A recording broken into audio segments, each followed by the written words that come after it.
Hello there, McMoneyStackin. PC freezing with no obvious reason, and I'm stumped. I'm sorry to hear that. Okay, so I've built this PC together almost 2 years ago. Everything has been silky smooth ever since the first boot. Recently, 3 weeks ago, my PC suddenly decides to freeze and then restart. Strangely, it doesn't reboot the PC entirely, as in I can see nothing visibly turns off, apart from my monitor and keyboard/mouse. The times this would happen are usually when I start it up, I've logged in, and then it boots some programs, and poof, the screen freezes.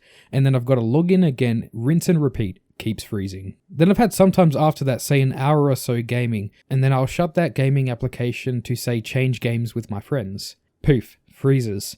And then I'm in that cycle of re-logging in and freezing and re-logging and freezing. Right now I turn my PC on, reach the Windows lock screen before I enter my PIN, and poof, it freezes. I am now stuck in this loop and it's driving me insane. Does anyone know if there is a reason for this or a way I can find out why? Also, I have a theory that also this did start after a Windows update and my PC may be allergic to it. So McMoneyStackin, it sounds like you're having a really rough time with your computer. I'm sorry about that. Now, since you said that you built your computer almost 2 years ago, I'm going to assume that's a desktop. Not many people are going to be building laptops themselves. Since you're going into Windows and it's freezing pretty quickly and also it's freezing within the games, I'm thinking that it might be a problem with something to do with your graphics. Doesn't mean it necessarily is something to do with your graphics, but it could be. RAM also is a kind of culprit that causes these similar issues. If it was a board problem, you'll get a bit more stable issues. So what I would do if I ran into this problem, first thing I would do is I would test a different graphics card with a computer. If you have an Intel processor or a G series Ryzen, maybe some of the older AMD CPUs as well, you can use onboard graphics. You just plug it into the motherboard instead of the graphics card, and that'll kind of like test your graphics. Otherwise, you can find a pretty cheap graphics card,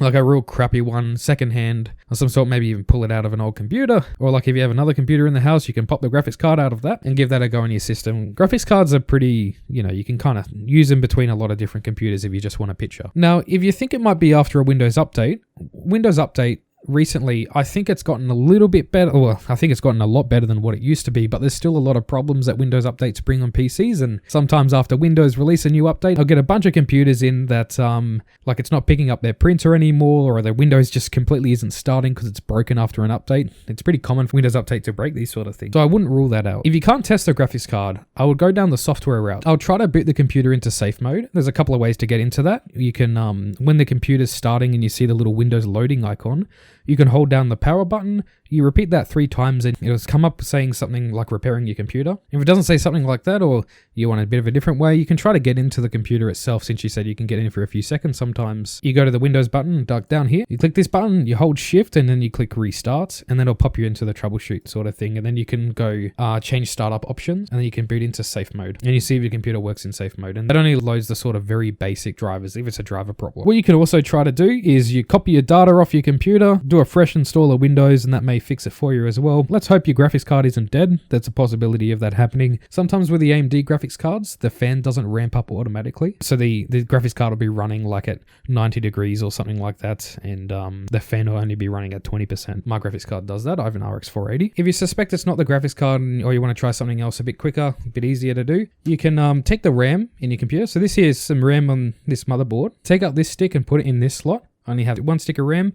See if you encounter the same issue. If you do, then you use this RAM stick and put it in this slot. Only running 1 stick of RAM. You shouldn't have to go through a RAM test because you can recreate the issue pretty quickly if you have 2 sticks of RAM or more. If you have the 1 stick of RAM, you might have to go through a RAM test. And you can use something like memtest86 to do that. Just Google's your friend. Another sort of thing, if you want to rule out the board that's a problem, you want to unplug your computer, pop out that battery for about 15 minutes, hold down the power button for 30 seconds, put the battery back in, and that'll reset your motherboard back to factory defaults. There is another issue. I don't think it really is that bad of it. It could be the drive that's the problem, and some Windows files have messed up because of a failing drive. If you have a mechanical drive, this is most likely. You can copy your files off. You should always back up your files anyway. And try to do a fresh install of Windows. Try a new drive if you have it. If not, I'll probably try a fresh install of Windows. A lot of the time, fresh install of Windows fixes pretty much every software problem you would run into, because it's just setting up again. And also, like if you boot up with a Windows Live CD, by the way, if you want to know how to get it, you just go to the Microsoft website, you just search up download Windows 10, and you download the media creation tool on another computer, and you just follow the steps with a USB in a computer. if you have another computer. If you can get into your computer, you can try going to the website for your graphics card, whether it's AMD or NVIDIA, and then just downloading the drivers for that manually and then going through the installation process. But I think this is a graphics issue. And to test the onboard graphics, if it doesn't work without the graphics card in there, you have to have the graphics card out